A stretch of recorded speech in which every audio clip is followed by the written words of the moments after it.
তোরা কি বলছিস? আমরা ঠিকই বলছি। তুই যাকে এতটা ভালোবাসিস তার জীবনটা এইভাবে নষ্ট হতে দিস না। তুই তুলিকে সব খুলে বল, ওকে বোঝা। কি রে, চুপ করে আছিস যে? যা।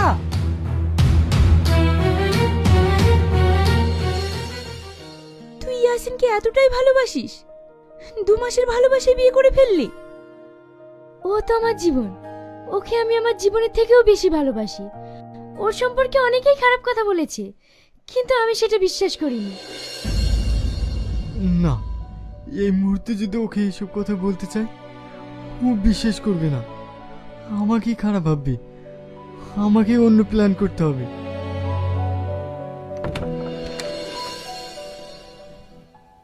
ভিতরে আয়।